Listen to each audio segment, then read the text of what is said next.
kayang huminga. Feeling ko, kada hinga ko parang ako nalulunod. Tapos sumisigaw na ako, guys, hindi ka na kaya. Okay, I felt like galing ko doon sa ready ka guys, hindi ako pinatulog. Sabi ko sa doktor, please, tulugin niyo ako. Guys, hello guys, it's me again, Rampadorang Inday Vlog. Rampadorang Inday Vlog, ayan. Hello guys, it's me again, Rampadorang Inday Vlog. Ibinunyag na ni Ivana Alawi kung bakit siya isinugod sa ospital noong October at nakumpine ng ilang linggo.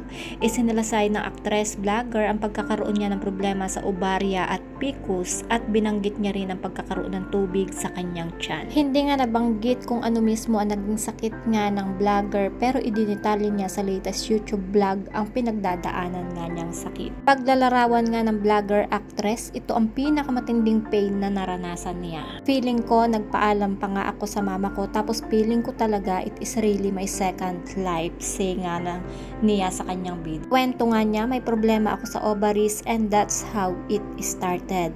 And I also have PCOS, doon nga siya nagsimula.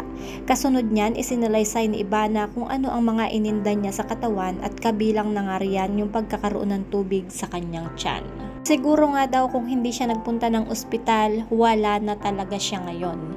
Ito nga ang naging saad ng actress vlogger na si Ivana Alawi matapos niyang ibahagi ang kanyang naging sakit sa kanyang latest YouTube video. Feeling ko talaga it's really my second life. I-share ko lang din sa inyo na meron akong problem sa ovaries and that's how I started and I also have PCOS, kwento ni Ivana. Siguro nga kung hindi ako nagpunta ng ospital, feeling ko wala na talaga ako. Nagpapunta na lang ako sa ospital nung hindi ko na kaya. I also got fluid in my stomach na sobrang napuno na siya. Day by day habang nasa ospital ako, umaangat yung fluid sa tiyan ko. Mukha nga akong 5 months pregnant, dagdag pa nga nito. Tapos nung nagpadulo na parang patigas na siya ng patigas tapos unlucky. Tapos yung sakit hindi na ako makahinga. Konting lakad ko lang parang hihimatayin ako. Nanlalamig na yung buong body ko tapos tumitirik daw yung eyes ko kung ganon, saad pa nga niya. Pinakonfine na ako and then hindi ako gumaling, parang antigas, hirap na hirap ako huminga.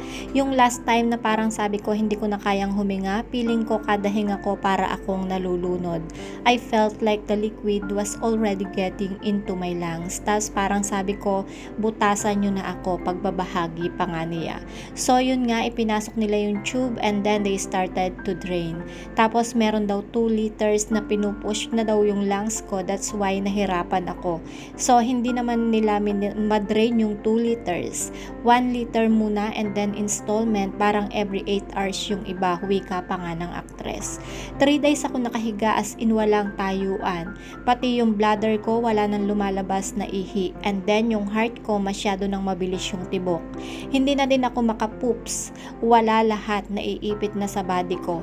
Nagkaroon ako ng doktor sa puso, doktor sa lungs, doktor sa gastro, doktor sa nepro. Lahat ng doktor dinadalaw ako ng dinadalaw. Dagdag pa nga ni Ivana. Ngayon, I'm still recovering. Hindi pa 100% okay and gusto ko ding mag-thank you sa lahat ng work ko na pumayag na mag-reschedule and also sa lahat na nag-message at nag-pray for me.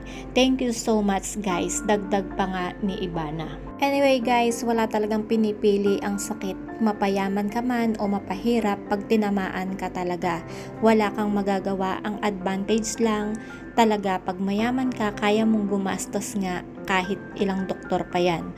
Pag mahirap, pag medyo hindi kinaya, medyo mapapadali talaga ang buhay mo.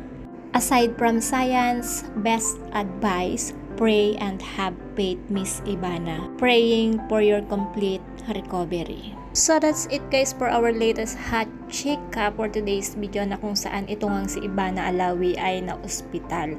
Ano ang inyong mga message, ano ang inyong mga reaksyon at ano ang inyong mga komento. Atin ngang ipagdasal itong si Ivana Alawi. Kung di pa kayo nakasubscribe sa aking YouTube channel, kindly hit the notification bell, like and share. Maraming salamat. Ingat po ang lahat and God bless.